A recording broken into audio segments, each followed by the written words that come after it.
SMIMER hospital ફરી વિવાદમાં. થાઈ ગર્લનો મામલો હજી શમ્યો નથી ત્યાં વધુ એક વિવાદ આવ્યો સામે. ફોરેન્સિક વિભાગનો તબીબ મૃગેન્દ્ર પ્રતાપસિંહ નલવાયા નશાની હાલતમાં ઝડપાયો. હોસ્ટેલમાં સરપ્રાઇઝ ચેકિંગ દરમિયાન નશામાં મળી આવ્યો.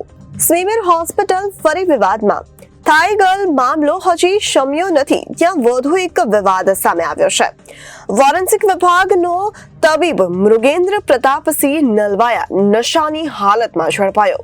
હોટેલમાં સરપ્રાઇઝ ચેકિંગ દરમિયાન નશામાં મળી આવ્યો. ગતરોજ પાલિકાના ડેપ્યુટી કમિશનર સ્મીમેર ડીન સહિતની ટીમ હોસ્પિટલમાં તપાસ અર્થે નીકળી હતી. તપાસમાં હોસ્ટેલના એક રૂમમાંથી ફોરેન્સિક વિભાગનો તબીબ નશામાં મળી આવ્યો હતો. તબીબની આંખો લાલ જણાઈ આવતા શંકા જણાવી આવી હતી. જે બાબતે સ્મીમેર હોસ્પિટલમાં તપાસ કરતા નશો કર્યો હોવાનું પુરવાર થયું હતું.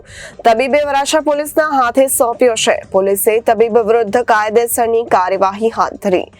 આ કામે હકીકત એવી છે કે ગઈ તારીખ 12/6/2024ના રોજ રાત્રિના લગભગ 10:30 વાગ્યાના આસપાસ સ્મીમેર મેડિકલ કોલેજ જે છે એ કોલેજમાં ત્યાંના ડેપ્યુટી કમિશનર સાહેબ શ્રી, ત્યાંના ડીન સાહેબ શ્રી અને તેના માર્શલો અને એની ટીમ જે છે એમણે ત્યાંની પીજી હોસ્ટેલ જે છે એ હોસ્ટેલના ડૉક્ટરોને મતલબ ચેક કરતા એક ડૉક્ટર મૃગેન્દ્રસિંહ પ્રતાપસિંહ નલવાયા જે પોતે ફોરેન્સિક્સ મેડિસિન અને ટોક્સિકોલોજીમાં ફર્સ્ટ યરમાં અભ્યાસ કરે છે એ પોતે ડ્રિંક કરેલી હાલતમાં મળી આવતા તેઓને અત્રે પોલીસ સ્ટેશને લાવી અને રજૂ કરતા તેમના વિરુદ્ધમાં પ્રોહિબિશન એક્ટ મુજબનો ગુનો નોંધી અને કાયદેસરની કાર્યવાહી કરવામાં આવેલ છે.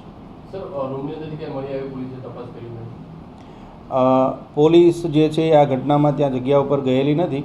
આ ઘટનામાં સ્મીમેરના જે અધિકારીઓ છે એ આ જે ડૉક્ટર છે એ ડ્રિંક કરેલી હાલતમાં હોય જેથી એને પકડી અને પોલીસ સ્ટેશન ખાતે આવીને રજૂ કરેલ છે. એટલે પીએસઓ રૂબરૂ એમનું પંચનામું કરીને એમના વિરુદ્ધમાં કાયદેસરની કાર્યવાહી કરવામાં આવેલી છે. ફરિયાદી કોણ બન્યું છે? કઈ કઈ કલમો ઉમેરવામાં આવી છે? ફરિયાદી જે છે ચંદ્રકાંતભાઈ ધીરુભાઈ મેહડુ છે.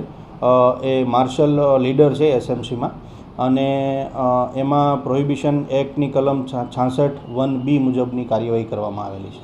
Reporter Arvind Rathod, Janadesh news, Surat.